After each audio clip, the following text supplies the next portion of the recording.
ചരിത്രാതീത കാലം മുതൽ സമൂഹത്തിൻ്റെ സാംസ്കാരിക ധാരകളെ നിർണ്ണയിക്കുന്നതിലും നിയന്ത്രിക്കുന്നതിലും ക്ഷേത്രങ്ങൾക്ക് വലിയ പങ്കുണ്ടായിരുന്നു. സംഘകാലം തൊട്ട് തന്നെ കേരളത്തിലെ ക്ഷേത്രങ്ങളെല്ലാം സമൂഹത്തിൻ്റെ വിദ്യാഭ്യാസം, തൊഴിൽ, അധികാരം, സാമൂഹ്യനീതി എന്നിങ്ങനെ സാമാന്യ ജനങ്ങളുടെ ജീവിതക്രമങ്ങളെ ചിട്ടപ്പെടുത്തുന്ന ഘടകങ്ങളെ സ്വാധീനിച്ചിരുന്നു. ഉത്തര കേരളത്തിൽ അത്തരത്തിലുള്ള നിരവധി വലുതും ചെറുതുമായ ക്ഷേത്രങ്ങൾ സംഘകാലം തൊട്ട് തന്നെ ഉണ്ടായിരുന്നു. ദ്രാവിഡ കാലഘട്ടവും ആര്യാധിനിവേശവും ഏതെങ്കിലും ഒരു തരത്തിൽ കേരളത്തിൻ്റെ ക്ഷേത്രങ്ങളെ തളർത്തുകയോ വളർത്തുകയോ ചെയ്തിട്ടുണ്ട്.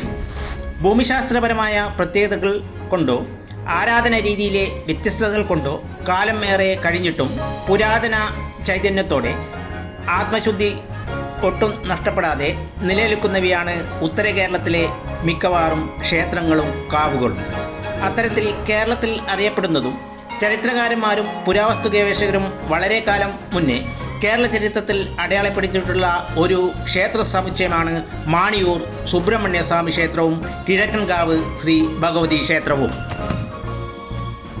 2000-ലധികം വർഷം പഴക്കമുണ്ടെന്ന് ചരിത്രകാരന്മാർ സാക്ഷ്യപ്പെടുത്തുന്ന ഈ പുണ്യപുരാതന ക്ഷേത്രം ഇന്ത്യയിലെ തന്നെ അപൂർവം സൂര്യക്ഷേത്രം സ്ഥിതി ചെയ്യുന്ന ഒരു സമുച്ചയം കൂടിയാണ്. ഭൂമിശാസ്ത്രപരമായ പ്രത്യേകതയാണ് ഈ ക്ഷേത്രത്തിൻ്റെ മറ്റൊരു പ്രത്യേകത.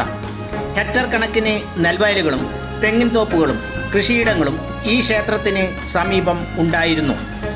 സംഘകാലത്ത് ഭൂമിയെ അതിൻ്റെ പ്രത്യേകതകളനുസരിച്ച് 5 തിണകളായി തിരിച്ചിരുന്നു.